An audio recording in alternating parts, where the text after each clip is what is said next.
Gloire à Dieu, bien-aimés frères et sœurs en Christ. Nous bénissons le Seigneur pour ce qu'il a fait pour nous. Il nous a protégés durant les 9 mois passés. Il a veillé sur nous. Et maintenant, nous sommes entrés dans le 10e mois. Et comme vous le savez d'habitude, selon nos programmes, c'est notre mois de jeûne et de prière. C'est pourquoi avant d'entamer le vif du sujet, nous allons prier. Seigneur Tout-Puissant, nous voulons te bénir. Saint-Esprit, nous t'exaltons. Nous t'honorons, nous t'adorons, reçois la gloire, parce que tu es le seul. Confie la parole en tes mains. Viens, parle à nos cœurs. Au nom de Jésus-Christ. Deux pôles. Il y a le pôle positif et le pôle négatif.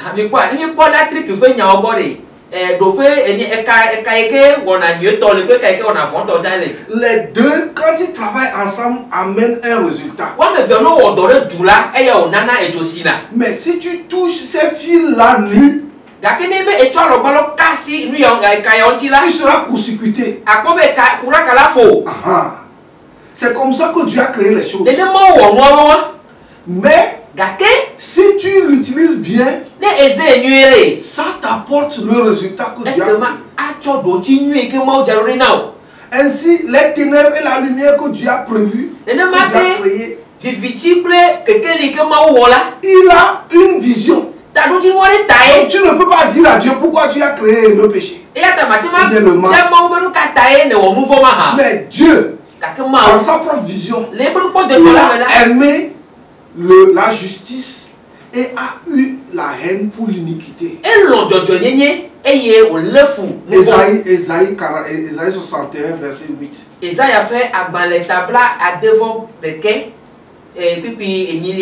Ésaïe 61, le verset 8.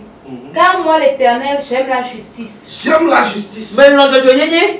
Je hais la rapine avec l'iniquité. Je hais la rapine avec l'iniquité. Est-ce que vous comprenez? Ça dit que Dieu crée les choses, mais il sait que ceci seul peut détruire. Mais les deux combinés vont créer d'autres choses. Et de l'autre côté, Dieu qui a créé même le mal dit qu'il est le mal. Il a la haine pour le mal.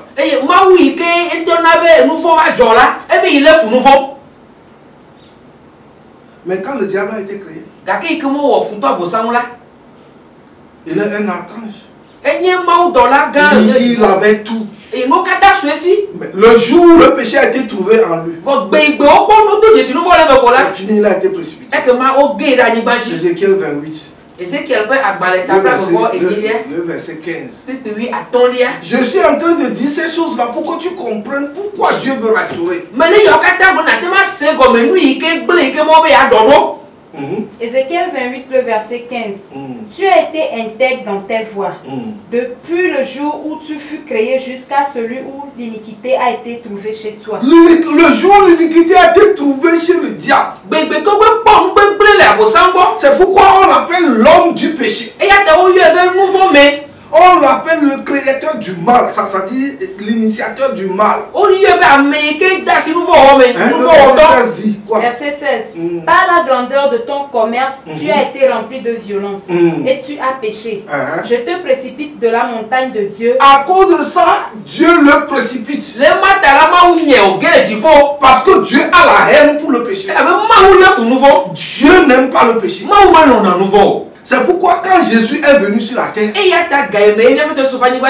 Dieu lui-même a déclaré de Jésus-Christ: tu as aimé la justice et tu as haï l'iniquité.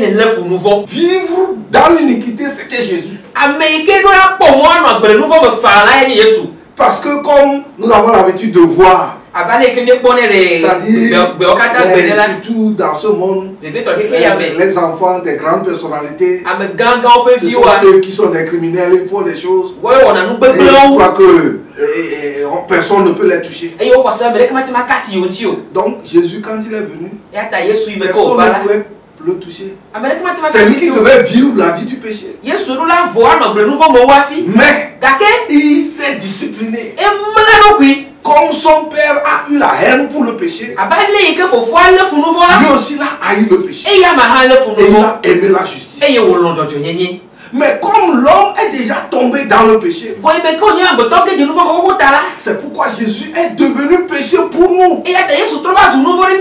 2 Corinthiens 5, le verset 21. La Bible dit celui qui n'a pas connu de péché, Dieu l'a fait devenir péché pour nous, afin que par lui nous devenions la justice de Dieu. Oui. 2 Corinthiens 5, le verset 21. Celui qui n'a point connu le péché, il l'a fait devenir péché pour nous, afin que nous devenions en lui justice de Dieu. Amen. Donc Jésus est devenu péché pour que nous devenions la justice de Dieu. C'est comme ça que quand Jésus est venu, il a pris aussi nos malédictions. Il est devenu une malédiction pour nous. Donc, dans la vision de Dieu, comme l'homme est tombé dans le péché, dans Genèse 3,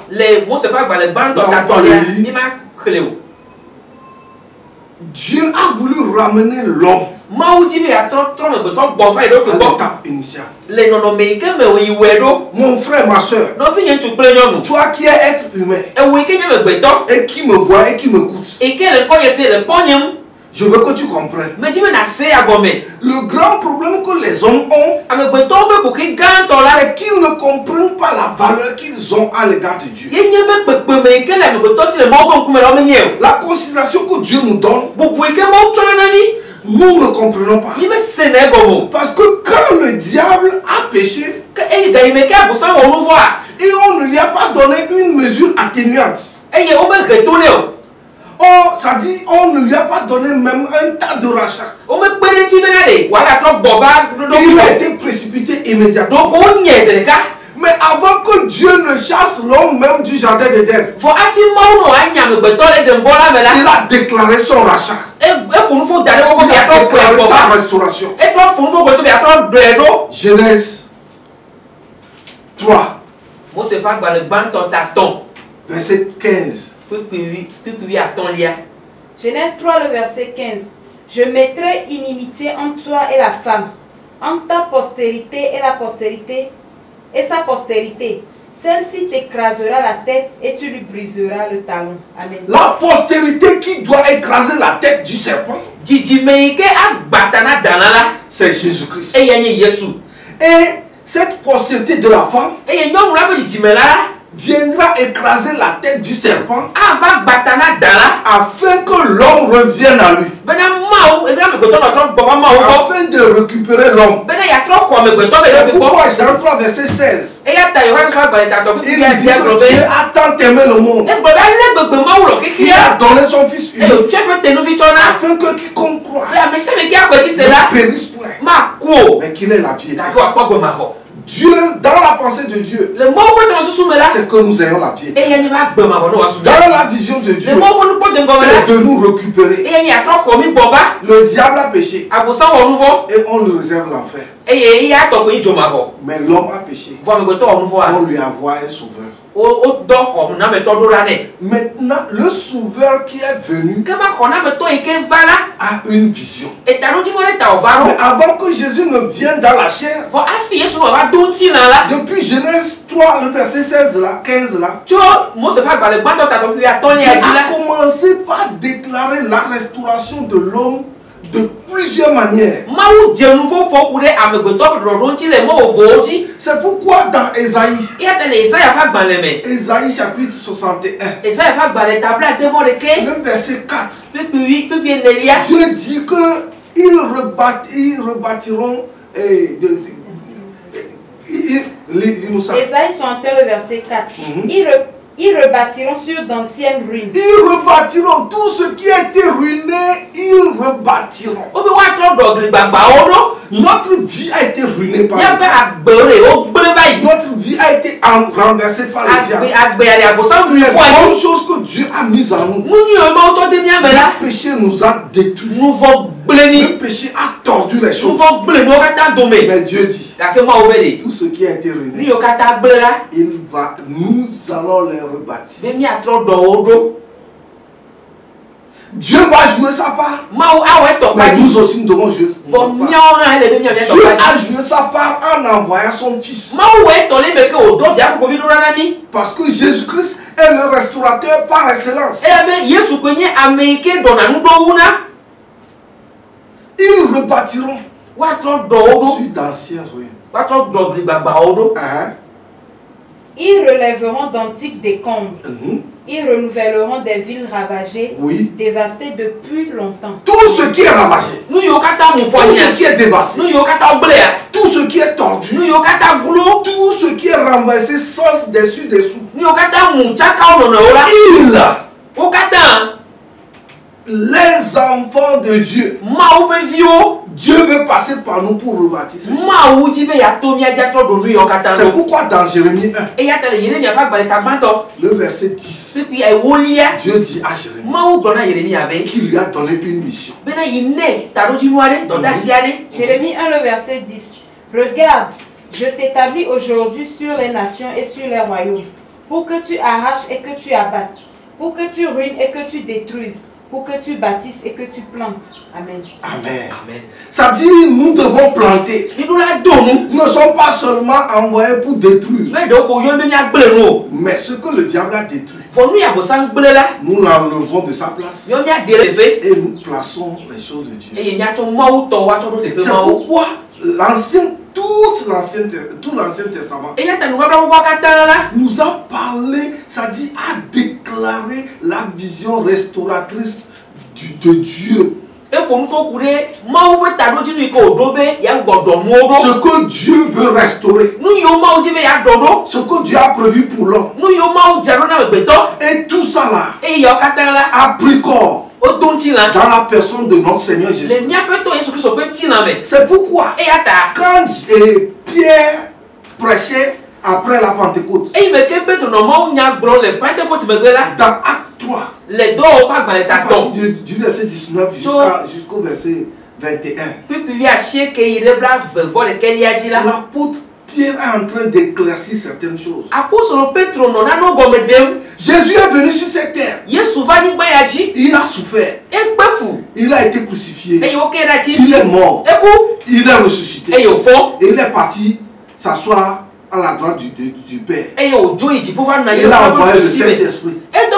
Le Saint-Esprit est venu pour restaurer l'homme. Jésus ne peut jamais venir prendre son église qui n'est pas une église qui n'est pas restaurée.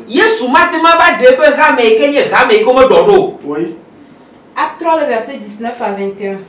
Repentez-vous donc et convertissez-vous pour que vos péchés soient effacés, afin que des temps de rafraîchissement viennent de la part du Seigneur et qu'il envoie celui qui vous a été destiné, Jésus-Christ, que le ciel doit recevoir jusqu'au temps du rétablissement de toutes choses. Le ciel est en train de recevoir Jésus jusqu'au rétablissement. Ce mot-là, c'est le même mot qu'on appelle restauration.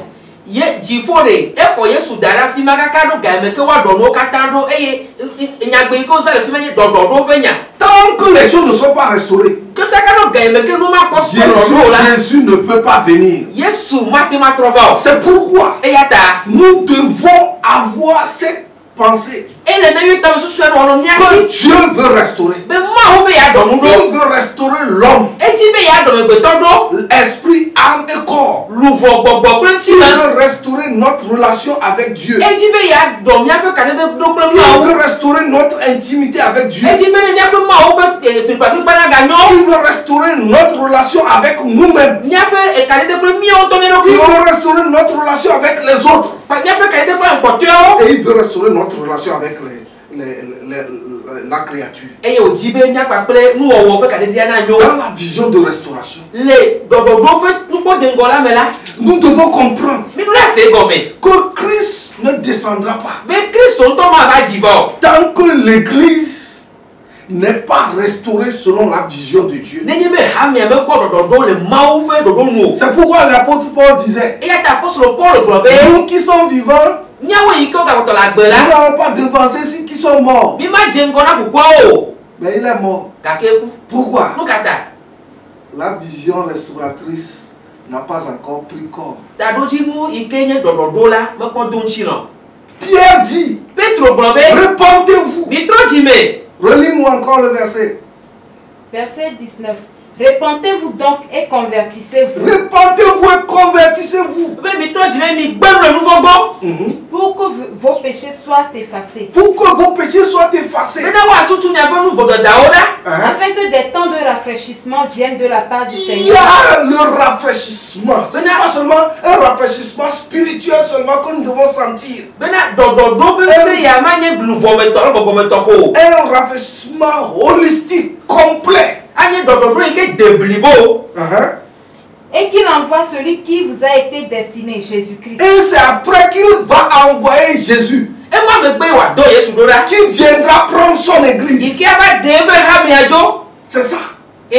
Donc, tant que le rafraîchissement ne s'accomplit pas, que ça n'arrive pas selon la vision de Dieu, rien ne va se passer. Nous aussi nous pouvons passer. Dieu suit toujours sa vision. Les gens ont tendance à dire que le coronavirus est venu pour amener la fin du monde. Le coronavirus est trop petit pour amener la fin du monde.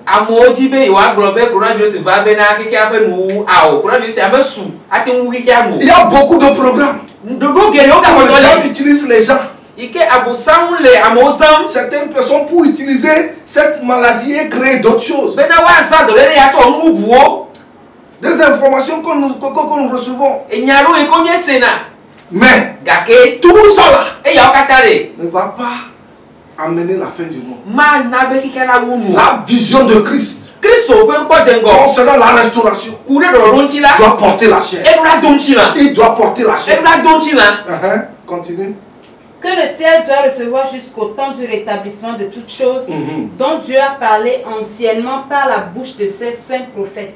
Dieu a déclaré beaucoup de choses par la bouche des prophètes. Les prophètes ont déclaré des paroles. Ces paroles ne sont pas encore accomplies. Et tant que ces paroles ne sont pas encore accomplies, Jésus ne viendra pas. C'est pourquoi nous devons comprendre ça. En tant que chrétiens, notre vision, c'est de passer notre temps à prier pour que le Seigneur nous aide afin que sa vision restauratrice se matérialise. Tant que cela ne se matérialise pas, rien n'est fait. Avant de clôturer, je vais parler, j'ai touché même, mais je vais le toucher clairement, les 4 niveaux de la restauration. Les 4 niveaux. Il y a la restauration de notre relation avec Jésus-Christ. Ou bien avec Dieu. Ça, c'est la première chose. Il y a la restauration de notre relation avec nous-mêmes. Il y a des gens dont la relation avec eux-mêmes n'est pas restaurée. C'est pourquoi ils ne s'apprécient pas. Il y a aussi la restauration horizontale, la restauration entre autrui. Nos relations, on appelle la restauration avec la restauration de la créature. Mais dans la restauration de l'homme, il y a la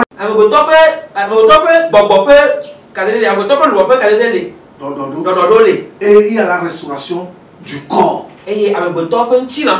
Tout ça là, c'est de grands sujets que Jésus veut restaurer. Il veut tout restaurer. Vous voyez, des fois, le chrétien est restauré spirituellement, et son âme n'est pas restaurée, son corps n'est pas restauré. Pour d'autres, l'âme est restaurée, l'esprit n'est pas restauré, le corps n'est pas restauré. Pour d'autres, le corps est restauré et les autres ne sont pas restaurés. C'est un travail holistique. Pour l'homme d'abord. Et si nous comprenons cette vision, nous pourrons nous engager. Nous saurons comment nous devons jouer notre partition pour que cette relation, cette restauration prenne corps. Parce que dans Jean 1, verset 14, on nous dit la parole a été faite chair. Toutes les paroles que Dieu a déclarées concernant la vision de la restauration va porter la chair. Parce que Jésus dit, la parole dit dans Isaïe 57, il dit comme la pluie tombe et ne retourne pas sans avoir arrosé la terre, et donné du flux au semeur. C'est de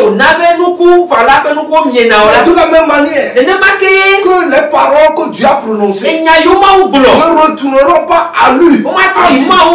Ces paroles doivent porter la chair. Mon frère, ma soeur, en ce mois de restauration, nous allons jeûner, nous allons prier, et tu vas demander que Dieu te restaure, que Dieu restaure ta famille, que Dieu restaure tes affaires, que Dieu restaure ton foyer, que Dieu restaure ton esprit, que Dieu restaure ton âme avec les domaines, que Dieu restaure ton corps, que ton domaine sexuel soit restauré, que ton cerveau soit restauré, que ton cœur soit restauré, que tes reins soient restaurés, toute maladie soit boutée hors, parce que Dieu veut restaurer. Mais bien aimé, vous allez nous suivre, nous allons continuer cette vision de moi. Mais après, nous allons parler de la grande vision de la restauration. Que le Seigneur te bénisse. En ce premier dimanche d'octobre, je prophétise la restauration dans ta vie. Je déclare la restauration dans ton esprit, dans ton âme, dans ton corps. Je déclare la restauration, ta restauration avec ton Dieu. Je déclare ta restauration avec toi-même. Je déclare ta restauration avec ton prochain. Je déclare ta restauration avec toute la créature. Tu es béni. Ces paroles ne sont pas destinées pour le ciel.